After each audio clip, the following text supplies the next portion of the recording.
Yeah, hi there, I'm Alex Macey. I'm here to talk about the epidemic we have at the moment with gambling. The message I want to get across is that, look, I'm not anti-gambling. I think gambling has probably been around since mankind's existence, and everything we do to an extent is a gamble in life. We have to look at this very objectively and pragmatically. If you take a new job, you are taking a gamble.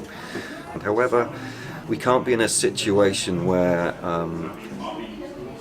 people that perhaps may not have been susceptible to becoming disordered gamblers or gambling addicts have become them. And the reason this is happening is because the rules aren't being followed by the industry, and they haven't been followed by the industry. A prime example is seeing my own material from my own years of gambling, and seeing the multiple deposits I was making, hundreds and hundreds, within minutes. 500 quid followed by 500 quid within, literally minutes, and that's not normal behaviour. And it's very clear, the guidelines are very clear that this behaviour needs to be challenged by the companies themselves, so they have to interact with you. There are clear harm markers that are laid out very clearly by the Gambling Commission, things like the amounts people are depositing, the time people are spending playing, and things like reverse withdrawals, for example, is a classic marker of harm. So what we're seeing is with my own material and others in the same boat as me, is that these harm markers are being completely ignored. And they're being ignored for one reason and one reason only, and that's to make as much money out of people as possible. So the bottom line is vulnerable people with mental illnesses, whether it's diagnosed or not, are being exploited for every last penny of their, what's in their banks. But it even goes further because it's not their own money. So I think questions also have to be asked about the bank's role in this when they clearly have the data available to them.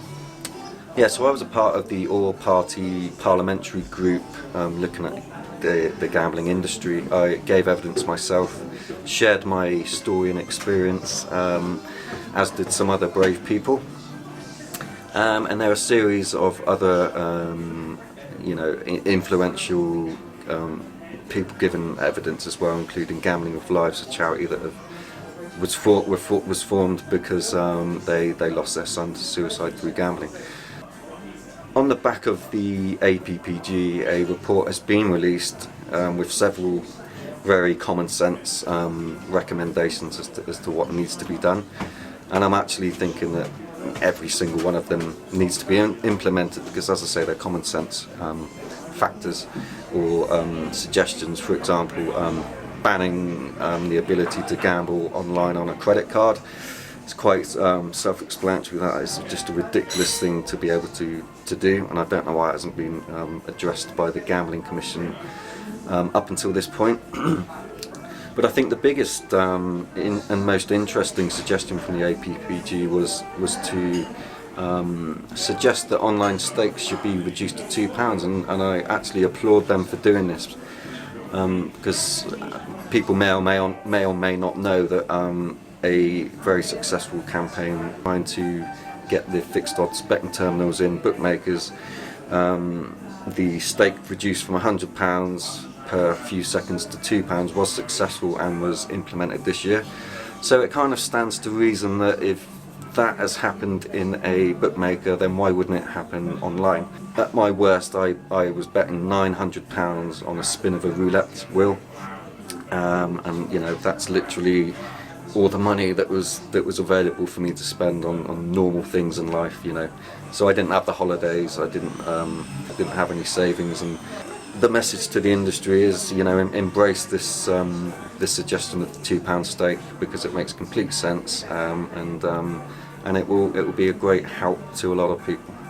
Another part of my journey to recovery, an important part, was understanding that gambling addiction is actually a mental disorder in itself. It's called gambling disorder, and when I found out about it, I kind of scratched my head and wondered why this wasn't out in the open, why why none of the psychologists or psychiatrists or my GP had never mentioned it to me. I found it very odd. So I started looking at the ins and outs of what gambling disorder is, what it did was describe my personality to a T where no other health professional had done so. Traits like depression and anxiety being hand in hand with gambling disorder, being reliant and dependent on alcohol, being susceptible to the use of other illicit drugs, being highly competitive. I guess my message to everyone that is suffering, and everyone in the industry, and anyone else who looks upon gambling as something other than just a pastime, well, it's actually a mental condition. And what my message to the industry is that you need to accept that it is a mental condition. It's been around since 2013.